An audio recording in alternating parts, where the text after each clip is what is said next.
कुढ़नी प्रखंड के लदौरा पंचायत में एक प्रेस वार्ता रखी गई है, जिसमें बिहार सरकार के 4 ही नहीं 5 भ्रष्ट मंत्री भी अभी वर्तमान में हैं और विधायक रह चुके हैं, सांसद भी हैं। उनके ऊपर हमारे जो जन स्वराज पार्टी है, इनका बार बार भ्रष्टाचार के रूप में उजागर किया गया है कि ये लोग भ्रष्टाचारी हैं और हम लोग प्रयास करेंगे इस चीज़ को जन जन तक पहुंचाना। हम लोग पद यात्रा के माध्यम से भी, साथ ही छोटे छोटे नुक्कड़ सभाएं करके जो भ्रष्ट नेता हैं उनके किए गए कारनामों को दिखाने का प्रयास हम लोग करेंगे। जैसे हाल ही में आप लोग सुने होंगे कि आदरणीय प्रशांत किशोर जी के द्वारा दिलीप जायसवाल के बारे में कुछ बातें बताई गई थी, जो आप लोग मीडिया कर्मी हैं जान रहे हैं कि जब कोरोना अवधि में सारे लोग अपने घरों में दुबके हुए थे, उस समय दिलीप जायसवाल जी के द्वारा जमीन अर्जित किया जा रहा था। मंगल पांडे के द्वारा अवैध संपत्ति अर्जित की जा रही थी, गलत तरीकों से पत्नी के खाते पे पैसा मंगाया जा रहा था। इसी तरीका से अशोक चौधरी जो वर्तमान में मंत्री भी रह चुके हैं, उनकी बेटी भी सांसद है, उनके खाते पर भी अवैध पैसा मंगाया गया और अवैध संपत्ति अर्जित की गई। ये सारी चीजें हम लोग जनता के बीच जाकर और बताएंगे कि इस तरह की व्यवस्थाएं हैं। कुढ़नी तो भ्रष्टाचार में लिप्त है, ये सभी लोग जान रहे हैं। और कुढ़नी से ऊपर जैसे ही हम बढ़ते हैं तो अधिकतर मंत्री जो वर्तमान सरकार के हैं, चाहे बीजेपी के हैं या जदयू के, सब के सब भ्रष्ट हैं। अगर आप देखें तो अभी जो सीएजी की रिपोर्ट आई है, उसमें भी आप लोगों को मालूम होगा कि 71,000 करोड़ रुपया का घोटाला उजागर किया गया, जिसमें देखा जाए कि सबसे ज्यादा, सबसे अधिक लगभग 29,000 करोड़ रुपया का घोटाला आदरणीय पंचायती राज मंत्री जो वर्तमान में यहाँ के विधायक है कुढ़नी के, उनके प्रशासन के उनके द्वारा ये किया गया, उनके विभाग के द्वारा घोटाला किया गया। ये सब लोग जान रहे हैं, क्योंकि ये हम नहीं कर रहे हैं, वर्तमान एक सीएजी की रिपोर्ट कर रही है। तो इसी तरीका से संभवी चौधरी जो है, उनका सगाई होने के बाद भी 200 एकड़ जमीन खरीदने का एक मामला है प्रकाशित हुआ है। वो जमीन अर्जित करने में वो पैसा कहाँ से लाई, ये आप लोग मीडिया कर्मी ये सवाल आप वर्तमान सरकार से पूछिए। आप ये पूछिए वर्तमान सरकार से, दिलीप जायसवाल जी के बारे, संजय जायसवाल जी के बारे में पूछिए कि संजय जायसवाल जी का जब एक पेट्रोल पंप है जो बेतिया में है, छावनी एक जगह है, वहाँ पे वो पेट्रोल पंप उनका स्थापित है। पेट्रोल पंप के बगल में एक ओवरब्रिज का निर्माण करना था, एक पुलिया बनाना था। उन्होंने अपनी कमाई के लिए वहाँ पे जो लोगों के जनहित का काम होता, पुल पुलिया बनता, वो ओवरब्रिज बनने से रोके। ये रोकने का कारण ये है कि वो अपनी कमाई को देखे, जनता के हित का नहीं देख रहे हैं। बिहार में अधिकतर जितने भी मंत्री हैं, चाहे वो किसी भी विभाग के हैं, वो सभी लोग अपनी कमाई के लिए जीते हैं, अपने बनाने के लिए जीते हैं। आप कुढ़नी के भी मंत्री को देखिए जो वर्तमान में आपके बिहार सरकार के मंत्री है, विधायक है, उनका देखिए अभी वर्तमान में 2 वर्ष ही मात्र हुआ है, अभी 2.5 सालों का मौका उनका मिला सरकार में रहने का। आप उनका देख लीजिए, उनका बंगला देखिए, उनका मॉल देखिए, उनका विवाह भवन देखिए, उनके द्वारा अर्जित की गई संपत्ति देखिए। तो हम चाहते हैं आप प्रेस बंधुओं के माध्यम से जो भी बिहार सरकार में घोटालेबाज है, जिसमें दिलीप जायसवाल जी, संजय जायसवाल जी, साथ ही आपका अशोक चौधरी, संभवी चौधरी और इससे जुड़े और पंचायती राज मंत्री भी हैं, तो सारे लोगों की संपत्ति की जांच हो। लोगों के बीच हम लोग जाएंगे, जन जन तक ये बात पहुंचाएंगे और लोगों को कहने के बाद ये होगा क्योंकि वर्तमान सरकार का विरोध होगा। और हम लोग चाहते हैं आप लोग प्रेस मीडिया के माध्यम से कि इन सभी जो विषय वस्तु के बारे में बताएं, इसकी जांच करें कि आखिर कम समय में कितनी संपत्ति वो लोग अर्जित किस माध्यम से कर रही। इसी के लिए हम लोग प्रेस वार्ता भी यहाँ रखे हैं। और चूंकि हम लोग का पैदल मार्च भी होना है, क्योंकि प्रशांत किशोर जी पैदल देखा जाए तो बहुत सारे पंचायतों में गए हैं, कहीं कहीं उनके द्वारा गांव भी छूट गया, गली भी छूट गई है।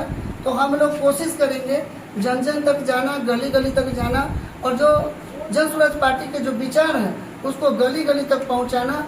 ये हम लोग 5 से 7 दिनों का एक हम लोग का काफिला चलेगा, जो पंचायत के सभी गाँव, सभी चौक चौराहों पे लोग जाएंगे और लोगों का समझाने का प्रयास करेंगे कि जन स्वराज पार्टी का विजन क्या है।